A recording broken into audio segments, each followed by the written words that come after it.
What's going on, everybody? This is Jeff with Altcoin Buzz. So today we're going to talk about Bitcoin dominance and how the masses, and especially new people to the market, respond to this behavior when it happens of Bitcoin dominance going up and down. So that's what we're going to evaluate in this video. And before we do that, let's take a look at these tweets that led to this kind of comment. First thing I'm going to say, and this goes out to new cryptocurrency investors, and sometimes a reminder to people who've been in the market for a while, including myself. I always like to hear some points like this and stuff like that. So if you are new to cryptocurrency, don't overextend yourself financially. Realize you and only you are in charge of the financial decisions you are making. Do your research. Buy low and don't chase altcoins when they aren't on extended runs, right? And it doesn't just need to be altcoins. It could also be the main currency, Bitcoin. So as Bitcoin dominance starts to rise and Bitcoin runs, watch as altcoin hodlers get impatient and take losses on their altcoin position holdings to chase Bitcoin. Happens every time. Now, does that mean that everyone does it? No. It just means that people will do this every time this kind of circumstance happens, if and when it does.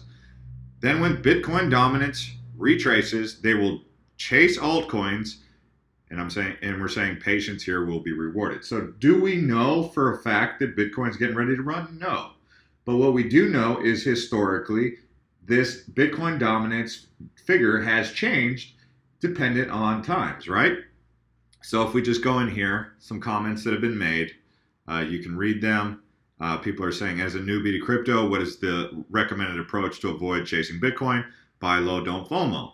When people are bored and speaking negatively about a coin you have researched and believe in, you buy then. Don't buy when people are euphoric and boasting about your favorite project. So if you're on the internet and you see people saying, buy this, buy Tron, buy Tron, buy Tron, buy whatever the coin is that's the flavor of the week, that's probably not the time to buy, because that means there's a whole bunch of people who've already jumped in and they're trying to pump the coin up. And so it's interesting to know about that, but typically that's not the best time to have fear of missing out and jump into the position, because it's riding on euphoria, and what happens then, it deflates, right? So we've seen this in the market time and time again, and we're always flexible. And there's a couple variables at play here. Seasons, right?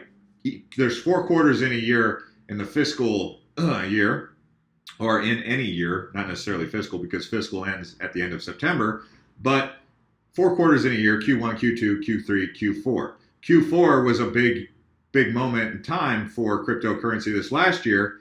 Q1 has been a very slow grind for people. And so Q4 would have been a time to collect your profits. Q1 would be a time when you would have been entering into the market, buying in, right? That's kind of what we've observed here. And if you go back in time and you read the graphs, you can see if that was true historically.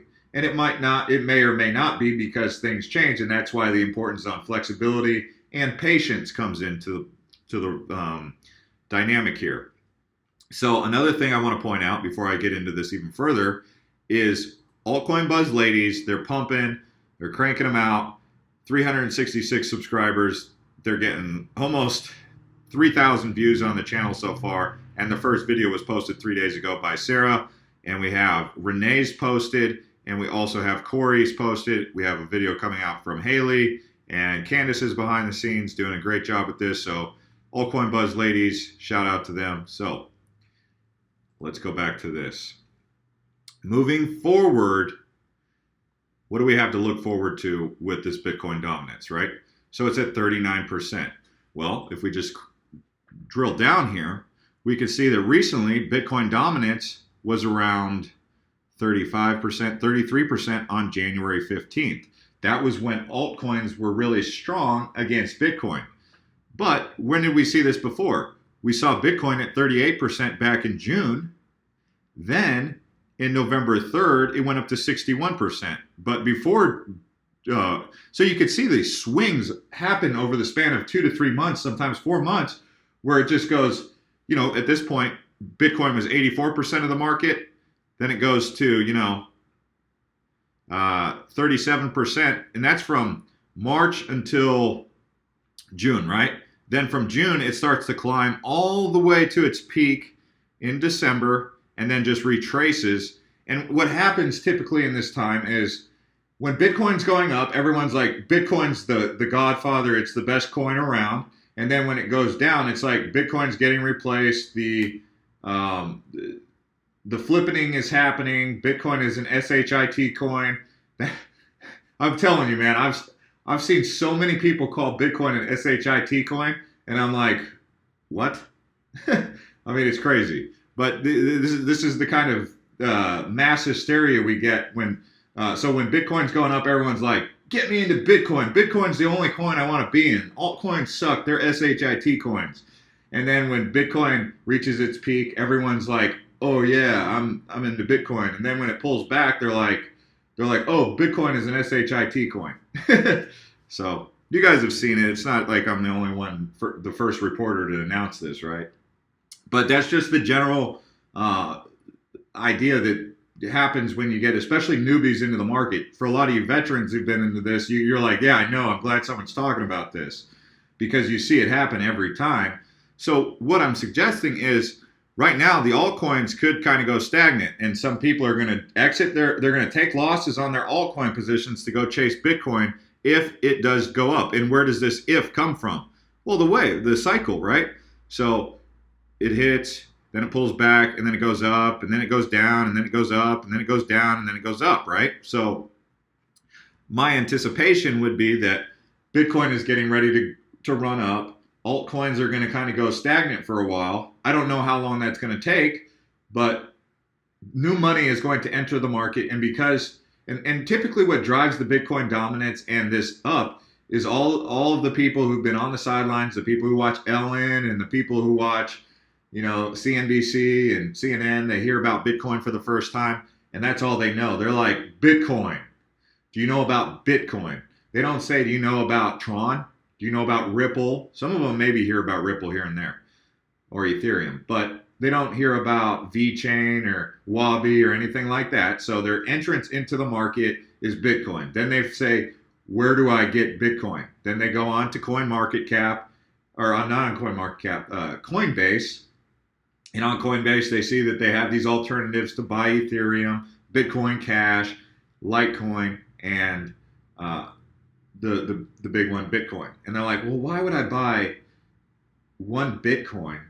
Or why would I buy a fraction of a Bitcoin if I could get a full Litecoin? So that's where Litecoin kind of benefits from it. And then it's like, well, what is Bitcoin Cash? I mean, it's got the name Bitcoin, so I can get one full Bitcoin Cash for $1,500. So why not just buy one Bitcoin Cash instead of a fraction of a Bitcoin or even an Ethereum? So they typically come in through Bitcoin. They sign up on Coinbase more often than not. Maybe CoinMama or some of these other websites, these exchanges, which are definitely not in the runnings for the top exchange. But that's where Bitcoin dominance kind of picks up, right? And it's not just in these low-level small investors. It's also in the, so to speak, the institutional investment. The institutional investment comes in through Bitcoin usually, gets their feet wet, and then they're like, okay, well, let's take a look at these altcoins. So that's why I'm making this video, to suggest that don't be surprised if Bitcoin takes off, altcoins go stagnant for some time, and then at some point, Bitcoin will peak out, and then you'll start to see the flow back into altcoins. We've seen this historically. So as it stands right now, the Bitcoin dominance number is going up. And if it continues to go up, if it goes past 40 and then 45%, and then we watch it go to 50%, more than likely, altcoins are going to remain stagnant for a little bit until this number kind of fizzles down and some of that Bitcoin money pours into altcoins. So you'll start to see that people will be dumping their altcoin positions. And for me, historically, over the last several quarters, all the way back to Q3 and Q2 of last year, you'll see that when this happens, it's been an opportunity for me to jump into the altcoins when people are down on the altcoins, they're calling them SHIT coins and saying these coins suck and they're the worst things and they should have never gotten into these positions. They should have blah, blah, blah. You know, people want to blame somebody else for why they got this idea, and they'll blame their uncle for recommending it to them or whatever.